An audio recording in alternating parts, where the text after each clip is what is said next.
Hello everyone. तो आज हम करेंगे बैलेंस ऑफ पेमेंट। तो बैलेंस ऑफ पेमेंट का मतलब क्या होता है, कितना हमारे नॉर्मल रेजिडेंट ने बाहर से ट्रेड किया है और कितना बाहर वालों ने हमसे ट्रेड किया है। उसकी जो इकोनॉमिक ट्रांजैक्शंस को गवर्नमेंट रिकॉर्ड करता है उसे हम कहते हैं बैलेंस ऑफ पेमेंट। ठीक है।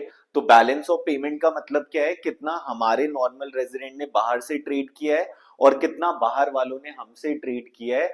उसकी जो इकोनॉमिक ट्रांजैक्शंस को गवर्नमेंट रिकॉर्ड करता है उसे हम कहते हैं बैलेंस ऑफ पेमेंट। अब बैलेंस ऑफ पेमेंट में रेजिडेंट का मतलब क्या होता है, तो बैलेंस ऑफ पेमेंट में रेजिडेंट का मतलब होता है कोई भी इंडिविजुअल जो कि हाउस होल्ड है, कोई भी फर्म और कोई भी गवर्नमेंट एजेंसीज। ठीक है। कोई भी इंडिविजुअल जिसका मतलब है हाउस होल्ड, कोई भी फर्म जिसका मतलब है जो इन्वेस्टमेंट करते हैं, और कोई भी गवर्नमेंट एजेंसीज। तो जिन लोगों के ट्रांजैक्शंस को रिकॉर्ड किया जाता है वो ये तीन लोग हैं, individual, firm and government agencies. उसके बाद करते हैं इकोनॉमिक ट्रांजैक्शन कौन कौन से माने जाएंगे। तो ये देखो, इकोनॉमिक ट्रांजैक्शन आप चार तरीके से ही कर सकते हो। या तो आपका काम होगा कि बाहर से माल मंगवाना और फिर देश के अंदर बेचना, या फिर आपका काम होगा देश का माल बाहर बेचना। ठीक है। तो या तो आप एक्सपोर्ट करेंगे या तो आप इंपोर्ट करेंगे विजिबल आइटम का, क्योंकि जब भी हम गुड्स की बात करते हैं तो गुड्स का मतलब क्या है, विजिबल आइटम। तो या तो आप एक्सपोर्ट करोगे विजिबल आइटम या तो आप इंपोर्ट करोगे विजिबल आइटम। ठीक है। एक्सपोर्ट का मतलब क्या है, जब आप देश के बाहर भेज रहे होगे, और इंपोर्ट का मतलब क्या है, जब आप देश के अंदर मंगवा रहे होगे। ठीक है। उसके बाद क्या है, इनविजिबल आइटम। इनविजिबल आइटम हो गया, जैसे कि अभी आप ले लो इस सिनारियो को कि आप जो है दुबई से मान लो पोर्ट की सर्विसेज लेते हो, शिपिंग सर्विसेज लेते हो, या फिर आप बाहर से बैंकिंग सर्विसेज लेते हो, या फिर आप कोई बाहर का ऐप चलाते हो। ठीक है। तो वो क्या हो जाएगा, आपका इनविजिबल आइटम। तो या तो आप एक्सपोर्ट करोगे इनविजिबल आइटम या तो आप इंपोर्ट करोगे इनविजिबल आइटम। फिर क्या होता है आपका यूनिलेटरल ट्रांसफर। यूनिलेटरल ट्रांसफर का मतलब होता है जो फ्री फंड का होता है। फॉर एग्जाम्पल, एक तरफा पेमेंट। मान लो आपका कोई रिलेटिव बाहर रहता है और उसने आपको फ्री में कोई पैसा भेजा। ठीक है। तो वो आपके लिए क्या हो जाएगा, यूनिलेटरल ट्रांसफर। ठीक है। या फिर आपने उसके लिए कुछ पैसा भेजा बाहर। फिर आता है आपका कैपिटल ट्रांसफर। कैपिटल ट्रांसफर का मतलब क्या होता है, जो एसेट एंड लाइबिलिटीज में चेंजेस लाता है। कैपिटल ट्रांसफर का मतलब क्या होता है, जो एसेट एंड लाइबिलिटीज में चेंजेस लाता है। तो अभी तक हमने क्या पढ़ा, बैलेंस ऑफ पेमेंट का मतलब होता है कितना हमारे नॉर्मल रेजिडेंट ने बाहर से ट्रेड किया और कितना बाहर वालों ने हमसे ट्रेड किया। रेजिडेंट का मतलब क्या है, रेजिडेंट का मतलब है कोई भी हाउस होल्ड, कोई भी फर्म और कोई भी गवर्नमेंट एजेंसीज। उसके बाद इकोनॉमिक ट्रांजैक्शन में क्या क्या आता है, इकोनॉमिक ट्रांजैक्शन में आता है आपका visible item, invisible item, unilateral transfer and capital transfer. Visible item में क्या आता है, export and import of goods. जिस चीज को आप टच कर सकते हो उसका export and import. Invisible item में क्या आता है, export and import of services, जिसे आप टच नहीं करते लेकिन उसकी एक वैल्यूएशन होती है, जैसे बैंकिंग सर्विसेज, शिपिंग सर्विसेज। ठीक है। और भी बहुत सारी सर्विसेज होती है। ठीक है। जैसे आप नेटफ्लिक्स चलाते हैं, आप मान लो आउटसाइड वर्ल्ड का कोई ओटीटी प्लेटफॉर्म आप चला रहे हो। ठीक है। जैसे एचबीओ आप देख रहे हो, तो उस पे जो आप सर्विस चार्ज दे रहे हो वो आपका क्या होगा, इंपोर्ट ऑफ सर्विसेज होगा। ठीक है। उसके बाद आता है आपका कैपिटल ट्रांसफर। कैपिटल ट्रांसफर जो होता है वो एसेट एंड लाइबिलिटीज में चेंजेस लाता है। फॉर एग्जाम्पल, मान लो आपने दुबई में प्रॉपर्टी खरीदी, रियल एस्टेट में इन्वेस्ट किया, तो वो आपके कैपिटल ट्रांसफर का पार्ट होगा, क्योंकि उसमें हमारे देश का एसेट बढ़ रहा है। या फिर दुबई वालों ने हम पे इन्वेस्ट किया तो हमारा क्या हो रहा है, हमारा एसेट जो है वो क्या हो रहा है, कम हो रहा है। ठीक है। तो कैपिटल ट्रांसफर का मतलब क्या होता है, एसेट एंड लाइबिलिटीज में चेंजेस आना। कैपिटल ट्रांसफर का मतलब क्या होता है, एसेट एंड लाइबिलिटीज में चेंजेस आना। कैपिटल ट्रांसफर का मतलब क्या है, एसेट एंड लाइबिलिटीज में चेंजेस आना। ठीक है। अब आते हैं बैलेंस ऑफ पेमेंट। तो देखो, जब भी आप कोई अकाउंट बनाते हो तो being a commerce student you know that every account consider of debit and credit. ठीक है। ये साइड आपका डेबिट होगा, ये साइड आपका क्या होगा, क्रेडिट होगा। तो जितना भी इनफ्लो हो रहा है, जितना भी इनफ्लो हो रहा है वो कहाँ आएगा, आपके क्रेडिट साइड। ठीक है, जितना भी इनफ्लो हो रहा है फॉरेन एक्सचेंज का वो आएगा क्रेडिट साइड। यहां पर ज्यादा लॉजिक मत लगाना है एसेट लायबिलिटी कैपिटल रेवेन्यू वाला। ठीक है, यहां पर सिंपल सी बात है, अगर पैसा आ रहा है तो क्रेडिट साइड आएगा, और अगर पैसा जा रहा है तो डेबिट साइड आएगा। तो अगर मेरी करेंसी, जो मेरी रुपी है, वो अगर आउटसाइड अवर जोग्राफिकल बाउंड्री जा रही है तो डेबिट साइड आएगा। ठीक है, और अगर बाहर वाला हमें पैसा दे रहा है, अपनी करेंसी को कन्वर्ट करवा रहा है हमारे देश में, तो वो क्या आएगा, क्रेडिट साइड आएगा। तो all inflow of foreign exchange credit side आएगा, और all outflow of foreign exchange जो है वो कहाँ आएगा, डेबिट साइड आएगा। अब देखो, जब आप अकाउंट बना रहे हो तो आपका जो है कुछ आंसर आएगा। तो अगर मान लो आपका डेबिट और क्रेडिट इक्वल आ रहा है तो उसे हम बैलेंस ऑफ पेमेंट कहेंगे। इसका मतलब क्या है कि इनफ्लो इक्वलेंट टू आउटफ्लो था। अगर मान लो आपका क्रेडिट साइड ज्यादा है और डेबिट साइड कम है, तो ये क्या होगा, आपका सरप्लस, क्योंकि आपका इनफ्लो ज्यादा हुआ है और आउटफ्लो कम हुआ है। और डेफिसिट का मतलब क्या है, डेफिसिट का मतलब है जब आपने इंपोर्ट ज्यादा किया है, जब आपका डेबिट आइटम ज्यादा हुआ है और क्रेडिट आइटम कम हुआ है। तो अभी तक हमने क्या पढ़ा, बैलेंस ऑफ पेमेंट का मतलब होता है कितना हमारे नॉर्मल रेजिडेंट ने बाहर से ट्रेड किया और कितना बाहर वालों ने हमसे ट्रेड किया है, उसकी जो इकोनॉमिक ट्रांजैक्शंस को रिकॉर्ड किया जा रहा होता है उसे हम बैलेंस ऑफ पेमेंट कहते हैं। ठीक है, अब इकोनॉमिक ट्रांजैक्शन में क्या आता है, visible item, invisible item, unilateral transfer and capital transfer. Visible item जिसे आप टच कर सकते हो उसका export and import, invisible item जिसे आप टच नहीं कर सकते उसका export and import, unilateral transfer जो एक तरफा पेमेंट है, या तो सामने वाले ने हमें फ्री फंड में दिया जो बाहर रहता है, या फिर हमने बाहर वाले को भेजा। ठीक है, उसके बाद आता है कैपिटल ट्रांसफर जो एसेट एंड लायबिलिटीज में चेंजेस लाता है। ये जो बैलेंस ऑफ पेमेंट के अकाउंट में किन किन लोगों के ट्रांजेक्शन्स को कंसीडर किया जा रहा होता है, तो इंडिविजुअल जो कि है house hold, firm and government agencies. उसके बाद आते हैं, आपका एक टर्म आता है जिसका नाम है balance of trade. Balance of trade जो है वो बस विजिबल आइटम्स को देखता है। बैलेंस ऑफ ट्रेड जो है वो बस विजिबल आइटम्स को लेता है, कितना हमने विजिबल आइटम एक्सपोर्ट किया और कितना बाहर वाले से हमने विजिबल आइटम इंपोर्ट किया, उसका जो डिफरेंस है, उसका जो डिफरेंस है उसे हम कहते हैं बैलेंस ऑफ ट्रेड। तो बैलेंस ऑफ ट्रेड का मतलब क्या है, कितना बाहर से हमने गुड्स इंपोर्ट किया और कितना बाहर वाले को हमने गुड्स एक्सपोर्ट किया। ठीक है, तो एक्सपोर्ट पहले आएगा, इंपोर्ट बाद में आएगा, बीच में माइनस का साइन आएगा। अब इसका भी एक सॉल्यूशन निकलेगा, या तो सरप्लस आंसर आएगा या डेफिसिट आंसर आएगा। सरप्लस कब आएगा, जब एक्सपोर्ट ज्यादा है और इंपोर्ट कम है, और डेफिसिट कब आएगा, जब आपका इंपोर्ट ज्यादा है और एक्सपोर्ट कम है। ठीक है, अब आते हैं इसके डिफरेंशिएट पे। तो बैलेंस ऑफ ट्रेड जो है बस क्या लेता है, विजिबल आइटम को, और बैलेंस ऑफ पेमेंट क्या है आपका, क्या क्या लेता है, बैलेंस ऑफ पेमेंट जो है वो आपका विजिबल आइटम भी लेता है, इनविजिबल आइटम भी लेता है, यूनिलेटरल ट्रांसफर भी लेता है और कैपिटल ट्रांसफर भी लेता है। बैलेंस ऑफ ट्रेड फिर से ओनली विजिबल आइटम कंसीडर होता है, बैलेंस ऑफ पेमेंट में visible, invisible, unilateral transfer and capital transfer सब कंसीडर होता है। बैलेंस ऑफ ट्रेड जो है वो कैपिटल नेचर के ट्रांजैक्शंस को रिकॉर्ड नहीं करता, और बैलेंस ऑफ पेमेंट जो है वो कैपिटल नेचर के ट्रांजैक्शंस को रिकॉर्ड करता है। बैलेंस ऑफ ट्रेड जो होता है वो एक नैरोअर कॉन्सेप्ट है, और बैलेंस ऑफ पेमेंट जो है वो क्या है, एक वाइडर कॉन्सेप्ट है। उसके बाद अगर आपका बैलेंस ऑफ ट्रेड सही नहीं चल रहा, मतलब कि अगर आपका विजिबल आइटम सही नहीं चल रहा, तो आपको वो बैलेंस ऑफ पेमेंट जो है वो बचा सकता है। लेकिन अगर आपका balance of payment he negative चल रहा है तो बैलेंस ऑफ ट्रेड उसे नहीं बचा सकता। उसके बाद बात करते हैं, जो आपका बैलेंस ऑफ पेमेंट है, जो आपका बैलेंस ऑफ पेमेंट है उसे हमने दो अकाउंट में डिवाइड कर रखा है।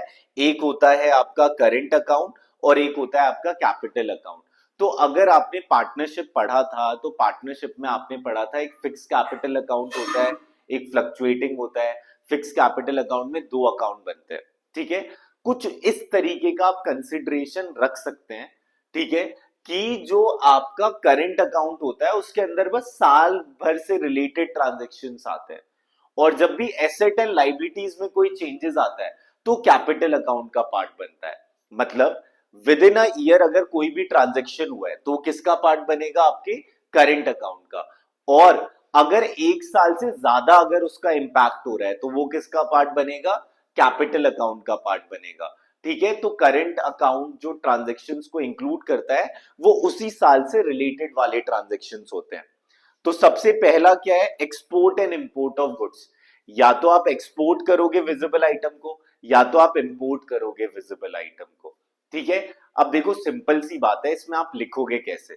ठीक है, इसमें आप ऐसे लिखोगे, in this in this current account, in this current account, if our country exporting something, then we will write it down on the credit side of the current account, and if we are importing something, then we will write it down on the debit side of the current account. ठीक है, इसमें भी आपके answer दो तरीके से आ सकते हैं, या तो ट्रेड डेफिसिट आएगा या तो ट्रेड सरप्लस आएगा। ट्रेड डेफिसिट कब आएगा, जब आप इंपोर्ट ज्यादा कर रहे हैं और एक्सपोर्ट कम कर रहे हैं। और ट्रेड सरप्लस कब आएगा, जब आप एक्सपोर्ट ज्यादा कर रहे हैं और इंपोर्ट कम। अब आता है export and import of services, invisible services.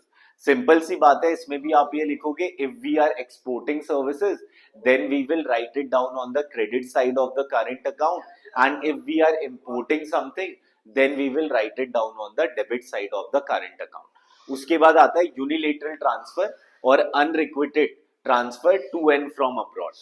Unilateral transfer to and from abroad. So if we are receiving unilateral transfer, then we will write it down on the credit side, it means from। and when we are giving unilateral transfer to the outsider, then we will write it down on the debit side।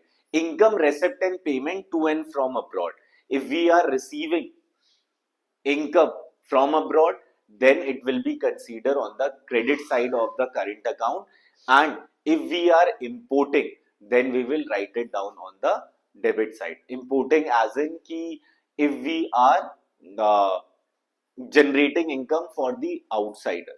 ठीक है, सो वो कहां आएगा आपके, वो आपका आएगा debit side.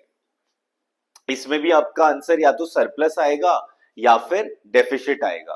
तो अगर आपका क्रेडिट साइड ज्यादा है और डेबिट साइड कम है, इसका मतलब है सरप्लस होगा। और डेफिसिट कब होगा, जब आपका डेबिट साइड ज्यादा है और क्रेडिट साइड कम है। उसके बाद अगर डिफरेंस की बात करें तो बैलेंस ऑफ ट्रेड जो था वो बस विजिबल आइटम लेता था, और बैलेंस ऑफ पेमेंट जो करंट अकाउंट है वो आपका क्या है, विजिबल, इनविजिबल, यूनिलेटरल ट्रांसफर तीनों को लेता है। उसके बाद अगर बात की जाए, ये एक नैरो कॉन्सेप्ट है और ये एक वाइडर कॉन्सेप्ट है। अब नेक्स्ट पे आते हैं आपके कि कैसे आपको क्या कंसीडर करना है। अगर विजिबल ट्रेड है, एक्सपोर्ट ऑफ गुड्स, तो वो आपका क्रेडिट साइड आएगा, क्योंकि जब आप एक्सपोर्ट करोगे तो इनफ्लो ऑफ फॉरेन एक्सचेंज होगा, और जब आप इंपोर्ट करोगे तो आउटफ्लो ऑफ फॉरेन एक्सचेंज होगा। ठीक है, चलो उसके बाद आते हैं आपके कैपिटल अकाउंट पे। ये पूरा एग्जाम्पल दे रखा है। उसके बाद आते हैं कैपिटल अकाउंट पे। कैपिटल अकाउंट में क्या होता है, एसेट एंड लाइबिलिटीज में चेंजेस आते हैं। कैपिटल अकाउंट में क्या होता है, एसेट एंड लाइबिलिटीज में चेंजेस आते हैं। तो अब ये है क्या, तो borrowing and lending to and from abroad. तो बोरविंग एंड लेंडिंग, तो if you are borrowing, then it is a inflow of foreign exchange, then you will write it down on the credit side of the capital account। and if you are lending to some other country, then you will write it down on the debit side। बस आपको एक ही logic लगाना है, अगर inflow हो रहा है तो क्रेडिट साइड, और अगर आउटफ्लो हो रहा है तो डेबिट साइड। अगर इनफ्लो हो रहा है तो क्रेडिट साइड, अगर आउटफ्लो हो रहा है तो डेबिट साइड। ठीक है, उसके बाद आता है investment to and from abroad. या तो आप इन्वेस्ट करेंगे आउटसाइड, या फिर बाहर वाला आप पे इन्वेस्ट करेगा। तो इन्वेस्टमेंट फ्रॉम अब्रॉड मतलब क्रेडिट साइड, और इन्वेस्टमेंट टू अब्रॉड मतलब डेबिट साइड। ठीक है, फॉरेन डायरेक्ट इन्वेस्टमेंट का मतलब क्या होता है, जहां पर डायरेक्ट ओनरशिप आती है, आप पूरे एग्जैक्टली वहां के ओनर हो जाते हो। और पोर्टफोलियो इन्वेस्टमेंट का मतलब होता है जब इनडायरेक्ट ओनरशिप आ रही है। फॉर एग्जाम्पल, अगर मैंने दुबई में कोई लैंड लिया, that is foreign direct investment, मैं उसका फुल फ्लेज ओनर होऊंगा। लेकिन अगर मान लो मैंने एप्पल का कोई शेयर लिया, तो वो मेरे लिए क्या कहलाएगा, पोर्टफोलियो इन्वेस्टमेंट। अब आता है change in foreign exchange reserve, third component. अब देखो सिंपल सी बात है, जो हमारा सेंट्रल बैंक है वो रिजर्व बनाकर चलता है। हमारी कंट्री के सेंट्रल बैंक का नाम है रिजर्व बैंक ऑफ इंडिया।